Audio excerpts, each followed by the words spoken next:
우리에게 새해에 드는 생각은 이것입니다. 과연 다시 시작할 수 있을까? 도대체 왜 이렇게 열리지 않는 것일까? 왜 이렇게 우리 가정에서만 이런 어려움들이 가중되는 것일까? 왜 나의 자녀는 이렇게 문들이 열려지지 않는 것인가? 이런 고민과 그런 아픔들이 우리 가운데 있지 않습니까? 그런데 성경이 오늘 우리에게 말씀하시는 바는 우리가 다시 시작할 수 있다는 것입니다. 얼마든지 우리가 다시 시작할 수 있습니다. 그런데 다시 시작하기 위해서는 무언가 다른 힘이 필요하다라고 성경은 이야기하고 있습니다. 무언가 우리가 새롭게 시작하기 위해서는 무언가 새로운 힘을 너희가 얻어야 한다라고 성경은 우리에게 권면하고 있습니다. 우리가 무언가 다르게 살기 위해서는 새로운 힘이 필요하다는 것입니다. 우리가 익히 잘 아는 그 안데르센의 동화 미운 오리 새끼가 있죠. 오리알 중에서 제일 늦게 부화한 그 새끼가 사실 오리가 아니라 이 백주 새끼였습니다. 근데 오리들은 자신들과 생김새도 다르고 그 행동도 다른 그 백주 새끼를 미운 오리 새끼라고 부르면서 구박하고 놀립니다.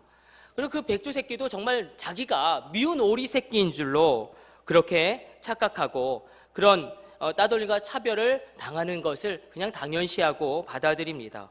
근데 어느 날 봄날 이렇게 보니까 자기는 아주 아름다운 그런 새들이 이 연못가에 이렇게 있는 것을 보게 됩니다. 근데 그 아름다운 새들이 아주 큰 날개를 이렇게 막 휘날리면서 하늘로 올라가는 것을 봅니다.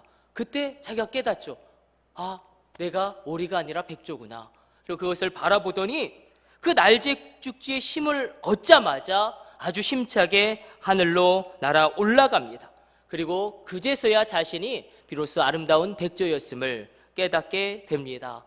우리 한번 우리 스스로를 향하여 이렇게 한번 믿음으로 고백해 봤으면 좋겠습니다. 나는 복된 사람입니다. 정말 믿음으로 한번 고백해 봅시다. 나는 하나님의 사랑을 받고 있습니다. 그렇게 느껴지지 않는 분들도 있으시겠지만 우리가 이렇게 고백하며 나가길 원합니다. 오늘 이사야 40장의 말씀과 사도행전 1장의 말씀은 배경이 다 똑같습니다. 포로 식민지의 상황이 있습니다. 우리가 읽은 이사야서의 말씀은 바벨론 포로지의 절망적인 상황에 있는 이스라엘 백성들에게 하나님이 주시는 놀라운 치유의 메시지입니다. 이스라엘 백성들은 이 바벨론 포로지의 상황만 바라보고 있는데 그 현재의 상황, 현재의 절망적인 모습, 소망이 보이지 않는 그런 모습들을 바라보면서 낙심하고 있습니다. 마음으로 먼저 무너져 있습니다. 그런데 우리도 마찬가지죠. 이 현재의 모습만 바라보면 절대로 소망은 생기지 않습니다. 그러나 지금 이 현재의 모습이 내 삶의 결론이 아닙니다. 지금 이 현재의 모습이 우리 가정의 결론도 아닙니다. 지금 이 현재의 모습이 나의 자녀의 결론도 아닌 줄로 믿으시길 축원합니다. 우리 일생 가운데 가장 좋은 것은 아직 오지 않았다는 것입니다. 그렇게 절망하고 있는 그들에게 주님이 이렇게 말씀하십니다. 너희 그 현재의 상황만 바라보지 말고 영원한 나를 한번 바라보면 안 되겠니? 창조자인 나를 한번 바라보면 안 되겠니? 나를 너희가 앙망하고 바라보면 너희에게 새 힘이 생겨서 독수리가 하늘로 날개치며 올라감 같은 놀라운 일들이 일어날 것인데 너희가 나를 한 번만 바라봐 주면 안 되겠니?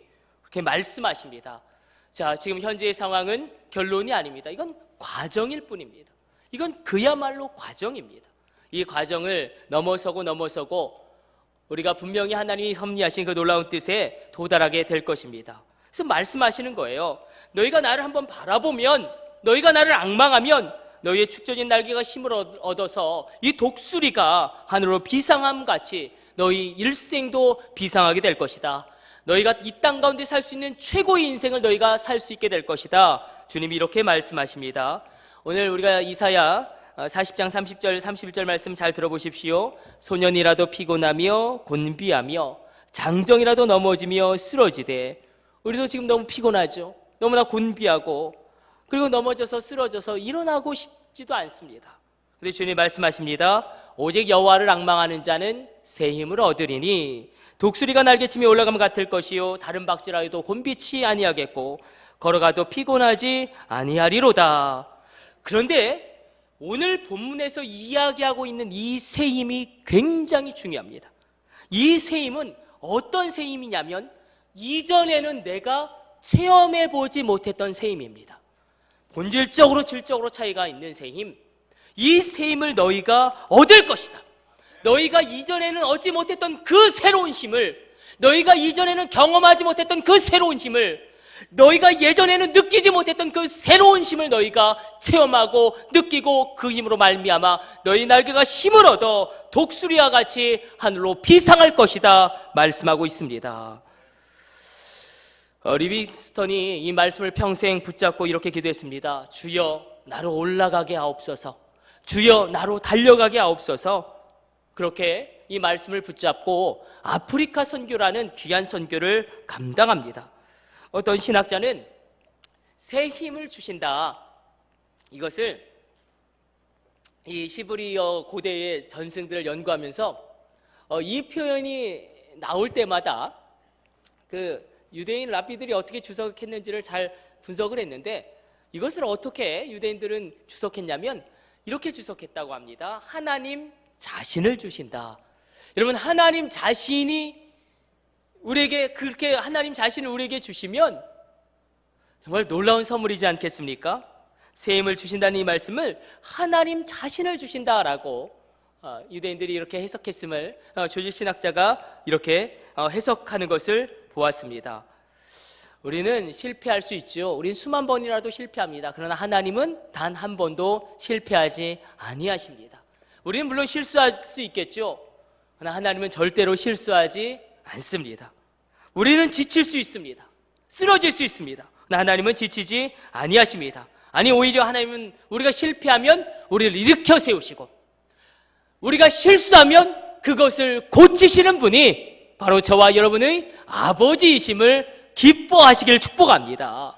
우리가 실수하면 하나님은 고치는 거예요. 그래서 우리 가운데 이런 여호수아의 담대함과 갈렙의 담대함이 있게 되기를 원합니다. 실패가 왜 없겠습니까? 무너짐이 왜 없겠습니까? 실수가 왜 없겠습니까? 나 여호수아 갈렙처럼 담대하게 그 실패를 밟고 밟아서 가나안 땅으로 나아가시기를 이 신년벽두에 다시금 주님의 이름으로 축복합니다. 그렇다면 아니, 하나님을 바라보는 게 뭐가 그렇게 대단한 건데 하나님을 바라보면 이 전혀 새로운 힘이 생기는가? 이 하나님을 앙망하는 게 뭐가 그렇게 대단한 건데 그렇게 하나님을 그렇게 앙망하면 이렇게 놀라운 힘이 생긴다는 것인가? 여러분, 이 질문의 대답은 우리가 여러분의 남편과 여러분의 아내를 보시면 그 답이 나올 겁니다. 우리가 부부가요, 살다 보면 닮아갑니다. 왜 닮아가죠? 맨날 바라보기 때문에 닮아갑니다. 그게 참 이상한 겁니다. 똑같습니다. 우리가 하나님을 바라보면 우리가 누구를 닮아갑니까? 세상을 닮아갈까요? 하나님을 닮아갈까요? 하나님을 닮아갑니다. 그래서 하나님을 닮아가면 하나님의 지혜가 나의 지혜가 되고 하나님의 능력이 나의 능력이 됩니다. 이게 바라봄의 놀라운 진리예요. 그래서 우리가 큰바위 얼굴이라는 그런 소설도 보면 이 주인공 어니스트가 큰바위 얼굴을 매일 바라보았더니 그 노년의 그 얼굴이 큰바위 얼굴처럼 바뀌었다라는 그런 소설도 있지 않습니까? 바라보면 닮아가고 바라보면 그 능력이 나에게로 옵니다. 이것을 붙들으시면서 오늘 너희 가운데 새 힘을 주신다, 이것을 이제 신약시대를 넘어가 보니까 이것을 너에게 성령의 권능을 줄 것이다 라고 하나님이 다시금 우리에게 놀랍게 권면하고 있음을 보게 됩니다. 경제적으로 참으로 어렵다고 합니다.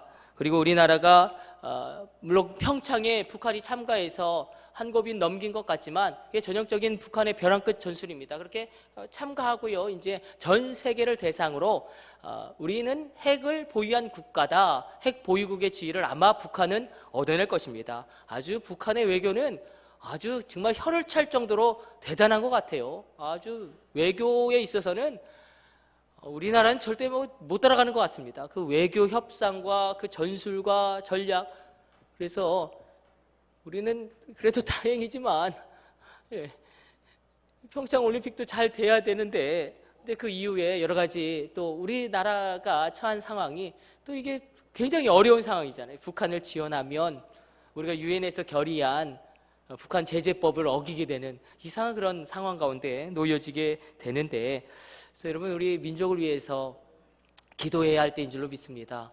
북한이 핵을 가지고 있고 뭐 탄저균 같은 것도 갖고 있고, 제가 군대 있을 때 탄저균, 저는 핵보다 탄저균이 더 무섭더라고요. 탄저균 이게 다 타버립니다, 얼굴이. 그리고 우리나라 군대에 있는 방독면은 거의 뭐 70%가 작동을 안 해요.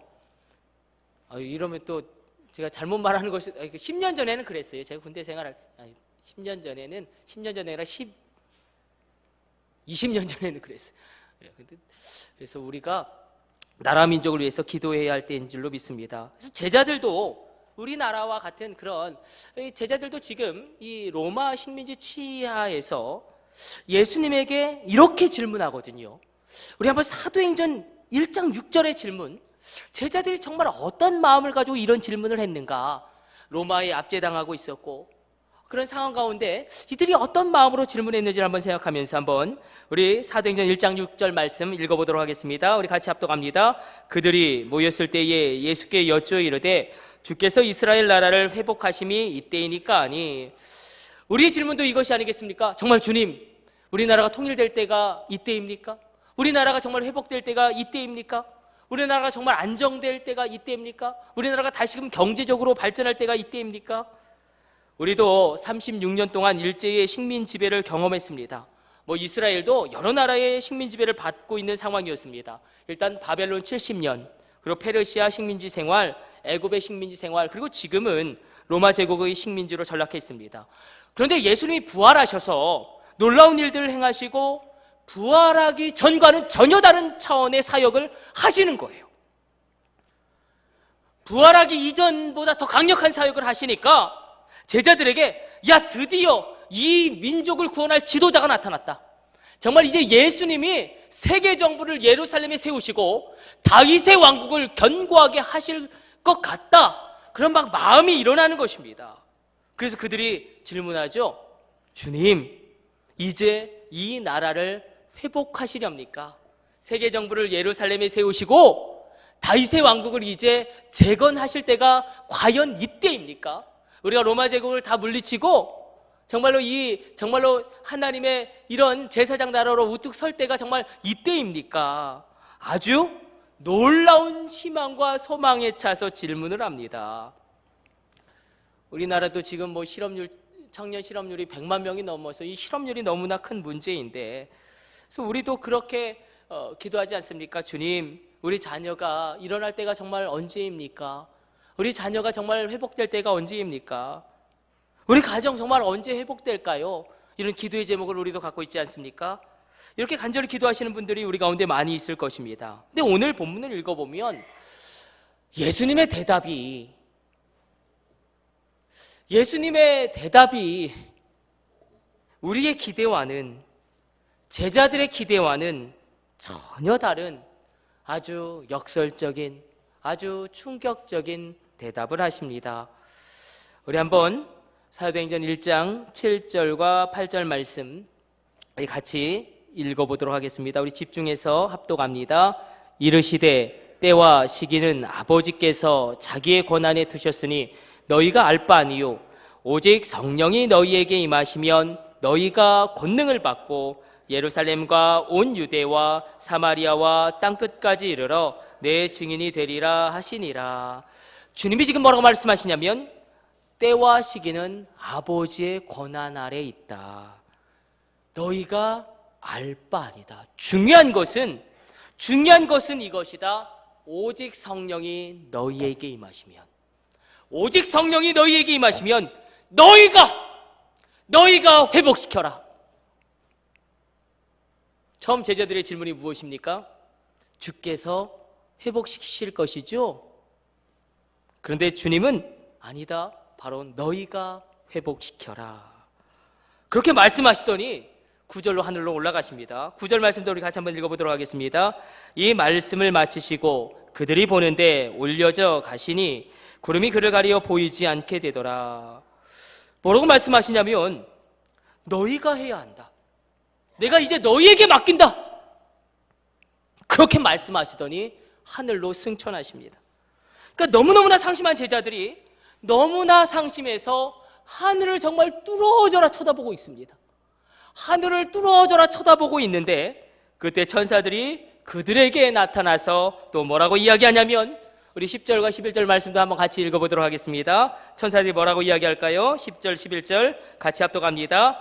올라가실 때에 제자들이 자세히 하늘을 쳐다보고 있는데 흰옷 입은 두 사람이 그들 곁에 서서 이르되 갈릴리 사람들아 어찌하여 서서 하늘을 쳐다보느냐?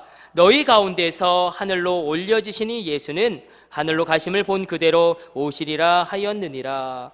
뭐라고 이야기하냐면, 갈릴리 사람들아 너희가 어찌하여, 제자들아 너희가 어찌하여 하늘만 쳐다보느냐? 이 제자들은 3년 6개월 동안 주님을 따라다녔습니다. 문제가 있을 때마다 주님이 다 해결해 주셨습니다. 그래서 지금도 주님, 정말로 주님께서 이 나라를 회복하실 때가 이때입니까? 그렇게 기대하고 질문을 했는데 주님이 뭐라고 말씀하시냐면 너희가 해라. 그래서 너무 어이가 없어서 하늘을 계속 쳐다보고 있는데 천사가 뭐라고 말씀하냐면 어찌하여 너희가 서서 하늘을 쳐다보느냐? 재차 다그칩니다. 하나님은 제자들이 더 이상 가만히 서서 하늘만 쳐다보는 영적 어린아이로 남아있기를 원치 않았다는 것입니다. 하나님, 우리가 하늘만 쳐다보고 가만히 서 있는 그런 기독교인이 되기를 원하시지 않는다는 것입니다. 우리 직장에서도 그렇고 우리 가정에서도 그렇고 뭔가 변화되면 좋겠는데 변화됨도 없고, 근데 주님이 말씀하시는 건 이것입니다. 네가 변화시켜라. 네가 한번 일으켜 세워봐라. 네가 한번 새롭게 만들어 보아라. 여기에 계시는 부모님들, 또 우리 창식 집사님과 송이 자매가 결혼을 하면 그냥 요즘 딸이 좋더라고요. 예쁜 딸 한 셋만 나면 어떨까? 우리 교회 학교도 부흥하고. 그럼 안 되는 아들도 하나 있어야 되네. 그냥 딸만 셋만 나. 아유, 죄송해요. 어쨌든 그거는 하나님이 주시는 대로 나면 되고, 하나님 주실 대로 나을지어다. 막 나을지어다. 막 나을지어다. 우리도 이 자녀들이 어렸을 때는 다 해줍니다. 다 해주죠. 모든 것을 다 해주는데, 근데 우리도 그렇잖아요. 자녀들이 성숙하고 인격적으로도 깊어지고 또 학교를 다니고 지식을 얻고 또 기술을 배우고 그런 실력이 있으면 그 실력과 기술과 그런 능력과 인격으로 나라를 구하기를 원하지 않습니까? 사람을 세우기를 원하지 않습니까? 우리 하나님도 마찬가지라는 것입니다. 하나님 아버지도 우리가 영적으로 성장하여서 하나님 나라를 이 가정과 이 교회와 내 삶의 현장에 확장시키기를 원하신다는 것입니다. 자, 저를 보세요. 우리는 하늘을 쳐다보는데 성경은 도리어 하늘이 우리를 쳐다보고 있다라고 이야기합니다. 도리어 나는 하나님을 쳐다보고 있는데 하나님은 도리어 나를 바라보고 계시다라고 이야기하고 있습니다. 어디 써 있습니까? 히브리서 12장 1절로 잘 들어보십시오.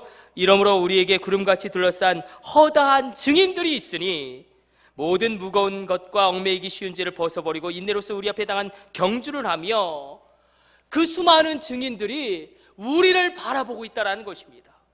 자, 기도가 무엇일까요? 기도가 무엇일까요?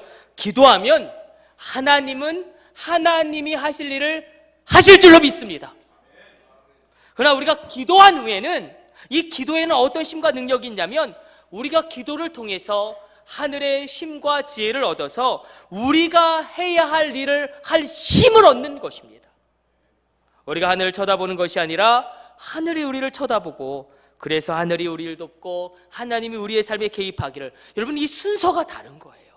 하나님이 도와주시지 않겠다라고 이야기하시는 것이 아닙니다.